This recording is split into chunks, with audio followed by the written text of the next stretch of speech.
Hey there, Tom Copeland, candidate for Lake Worth City Commissioner for District 4, and I'm here with my good buddy, Ricky Aiken, founder and executive director of Inner City Innovators. Ricky and I started a nonprofit about 2 years ago that's focused on alleviating gun violence in the inner cities of West Palm Beach. When we met each other, we found out that we had a lot in common. And one of those things that we had in common was that him and I came from very similar past experiences. And those past experiences, as the rumors that are going around right now, are true. And I'm happy to confront them and be authentic about who I am and who I was and how it's made me who I am now. So the rumors that I've been in trouble in a past life are true. And what we want to do here is address them head on. So Ricky, you and I share a very similar experience in how we grew up. You know, I was a latchkey kid. You know, my parents were wonderful people, but they worked all the time and really didn't have a whole lot of structure in my household. Right. So it was very easy for me to go off and find ways to occupy my time, which were not always the best use of my time, and in many ways, a lot of it was a destructive use of time. Absolutely, and I can relate to that. You know, when you think about what Inner City Innovators is, it's a delinquency prevention and anti-violence organization. And I couldn't be an adequate face for this organization if I hadn't struggled through delinquency and have been a part of the violence I'm trying to stop now. You know, my number one slogan is that real change happens when the people who need it lead it. It's the example of when broken people are able to put the pieces of their lives back together and be the examples that they want to see in the world, that other people like them find strength in that story.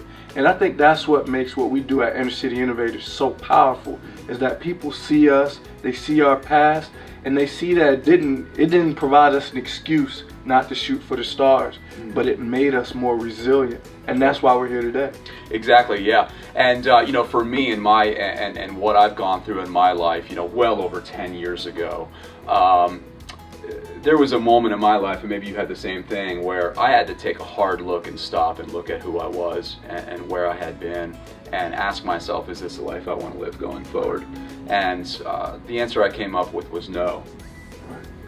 I live to serve others, and that was something that came out of that experience, was that I have a particular skill set. You know, I have a lot of empathy. I have all of the good qualities of any good individual. They just weren't being applied in the right way. Absolutely. And so right then and there, I actually ended up joining the Children's Coalition. Do you remember the Children's Coalition? I do. Carlton Cartwright, do you? Absolutely. So I joined his board more than 12 years ago, in fact. I think I was like a little over 21. And he brought me in on his board, and he was the first one to really give me a chance to be a real adult, and be a real human being. And I'll always thank him for that. To him, I wasn't just a punk kid. I was somebody who had value and had something to contribute, and he folded me in, and from that moment forward, that set me on the course of where I am today and where you are today too. I bet you had a very similar experience as well. Absolutely, and I'm telling you, people from my walks of life and people like you, like Inner City Innovators wouldn't exist if it wasn't for you. You met me and you saw a vision and you saw a sense of purpose in what I was doing, and you aligned yourself with me because of that common identity. Most people would see us as on two different sides of the tracks, but you didn't. You were able to draw into your experience, and you used that to join me in making this organization what it is.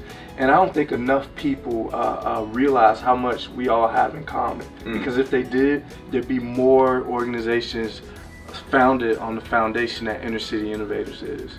That's right. And so, you know, to take this full circle and bring this to where we are at today, you know, one of the reasons that I'm running for city commissioner, you know me really well. Yeah.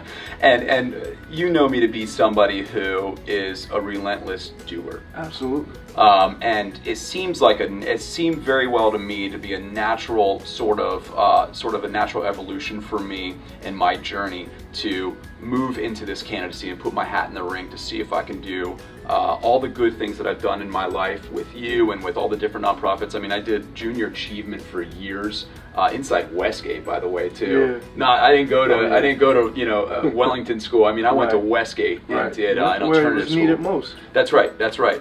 And did junior achievement from there. You know, Urban Youth Impact. I know that you spent a bunch of time there. We started a sponsor a college scholarship in the name of Emmanuel McMiller, which is a young man who went through a very similar experience. So I've done all these things, and it's a natural inclination to move to city governance and to bring my skill set and bring my experience to doing the greatest good for the most people possible.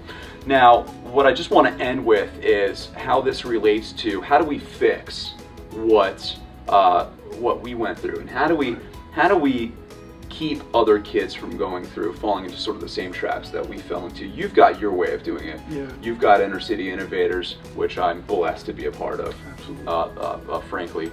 But as city commissioner, one of the things that I want to do is alleviate youth delinquency by creating safe places for our youth to be able to go to. Now that could look like something as simple as updating and upgrading and bringing in programming, rec and parks and rec and sports programming into our existing community center over in Lake Osborne, which is in one of our most challenged and impoverished districts in our city, but also building smaller community centers in each district of the city. I'd love to see that happen. Everything is moving from, the days of the YMCA massive community centers are gone. Right. And what we want to start looking at is how can we create a small footprint to bring a sense of community into all of our different districts and all of our different neighborhoods so that we can give these kids a safe place to go to. I think that's really where it all really ties back to the campaign. And if you believe that I can do that, I hope you believe I can do that. I do. I don't think there's anyone more equipped to do that in this race than you. I appreciate that. And if you believe that I can do that, then I need you to vote for Tom Copeland for District 4 City Commissioner on March 12th, 2019. And don't worry, when I'm City Commissioner, I'll still be with you, man. We'll still be doing it here too. Love you, bro. Love you too, bro. Gotcha. See ya.